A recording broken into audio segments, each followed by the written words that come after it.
Hello කොහොමද ඔයාලට මට හරිම සතුටුයි ඔයාලා මෙතන නැවතුන එක ගැන මගේ වීඩියෝ එක බලන්න. ඉතින් අද මගේ ඩේ ඔෆ් එක. ඒක නිසා මට හිතුණා ඔයාලත් එක්ක දෙයක් බෙදා ගන්න මට විශේෂ වුණා. අද උදේ නැගිටින්න පස්සේ මට එකපාරට මතක් වුණේ මගේ තාත්තා මට හරි ආදරෙන් හොයලා දෙන අලයි හාල් මැස්සේ දාලා හදන කිරි හොද්ද. එහෙම නැත්නම් අලයි හාල් මැස්සේ හදන කරියෙක්. ඒ කරියක මම ලොකු කාලෙකින් කාලා නැහැ. ලංකාවෙන් ආවට පස්සේ මම කාලා තියෙනවා හදලා. හැබැයි ළඟදී මම කෑවේ නැහැ මේ කරිය. ඉතින් අද මාරු දවසක් නිසා ඒ කරියෙක් අද මං වෙනුවෙන් හදා ගන්න ඕනේ කියලා. එතකොට මට මගේ ගෙදර මතක් වෙනවා. ඒවත් හිත මට උයන්න පුළුවන් කියලා හිතුණා. මම ජීවත් වෙන්නේ වැඩ කරන්නේ සිංගප්පූරුවේ. ඒක ගොඩක් ඈත් වෙලා ඉන්නේ මම. මගේ ගෙදරින් ලංකාවේ මගේ ළඟම අයගේ. ඒත් මේ වගේ මොහොතවල් කුස්සියට වෙලා ලංකාවේ කෑමක් වෙනකොට මට මතක් වෙනවා මම අම්මයි තාත්තා එක්ක හිටපු විදිය, අම්මයි තාත්තා මට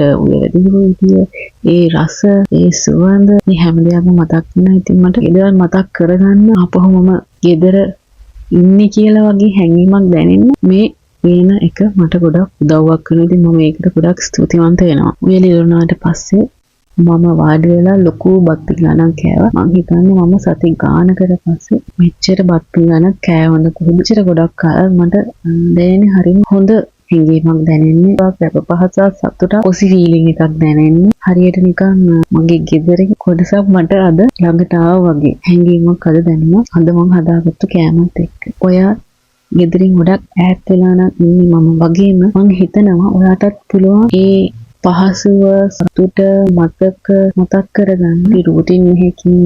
සමහර විට ඒක ඉවීම වෙන්න පුළුවන්, නැත්නම් සින්දුවකට මියුසික් එකකට සවන් දෙන එක වෙන්න පුළුවන්. එහෙම නැත්නම් නිහඬව ටිකක් වෙලා ඉන්න එකෙන් වෙන්න පුළුවන්. අපි හැමෝටම ඒ වගේ නිදහසක් අවශ්‍යයි. ඉතින් අද ඔයාගේ වෙලාව මං එක්ක ගත කරාට මං වෙනුවෙන් ලබා දුන්නට ඔයාලට ගොඩක් ස්තුතියි. බොහොම ස්තුතියි. අයියෙන් නම්